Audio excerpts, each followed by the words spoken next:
Hey, thank you so much for joining us for today's lesson. If you're new to this, we're teaching you a magic trick every single day, and we're also going to show you how it works and why it works. So do stay for the explanations, the science explanations at the end.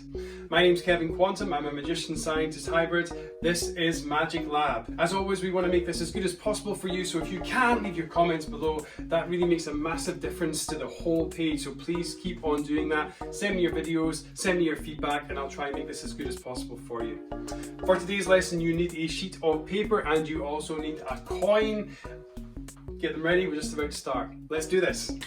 Excellent. For this one, you have a coin and you have a hole in a piece of paper that's almost half as small as the coin. This is a normal piece of paper you can have examined. The coin is normal as well, and the idea is that you're going to push that coin through the hole. And all I'm going to do is fold that piece of paper around it like this.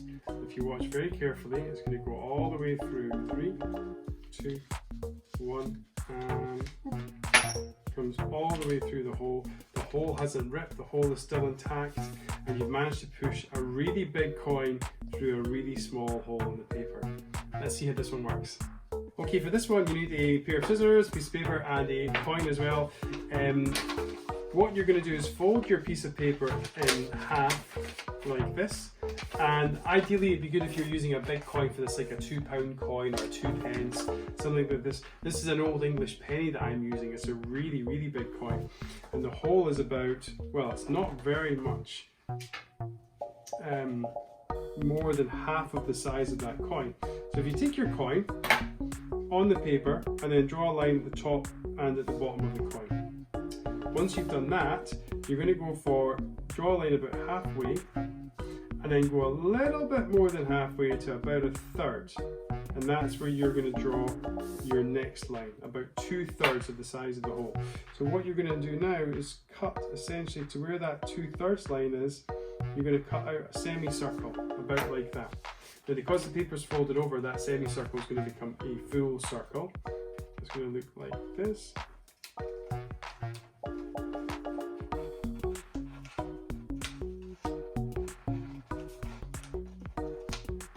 Just like that, and then when you open it out, you get a circle.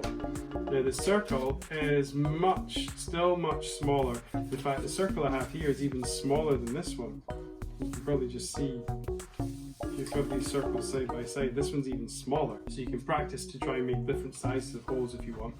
Now the secret to this one is that when the coin goes on here, it wouldn't normally be able to go through without ripping it. You wouldn't normally be able to. So when it sits there and you fold the paper over, what you're really going to do is open the hole like this.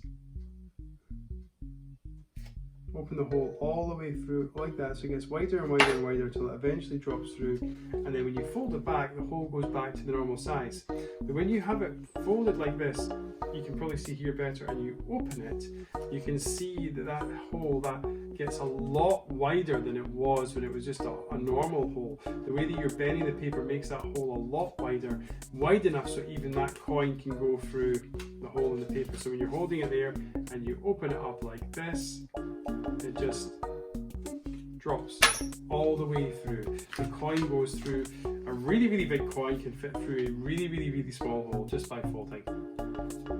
So for this one, it's about geometry and also the size of a circle. When you have a circle like this, the length from one side to the other, that's called the diameter from one side to the other. It's a fixed distance. But when you warp that circle, when you take that circle and then you bend it like this, the diameter is still the same, but it's not going to be a circle anymore.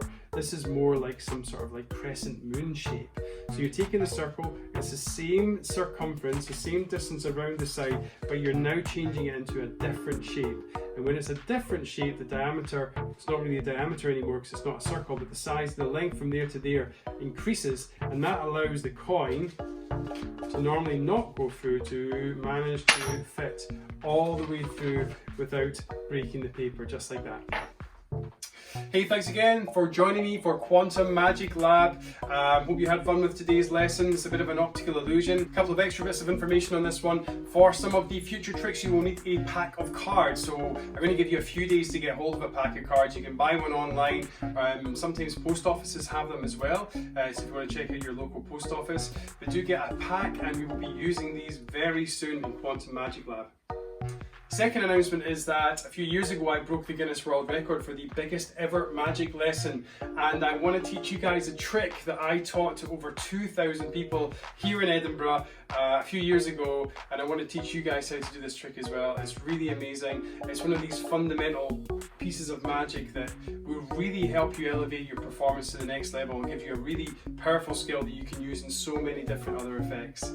Tomorrow we're going to need that same coin again, and also a handkerchief or a napkin or something just square about this size that you can use to do this magic trick with. So get those handy for next week. As always, thank you for leaving your feedback, your comments, subscribe on Facebook, Twitter, Instagram, and also here on YouTube. Press the subscribe button now. Really appreciate if you could share this with all your friends or anyone you know that you think would like to learn one magic trick a day at Quantum Magic Lab. Thanks very much. See you later, guys.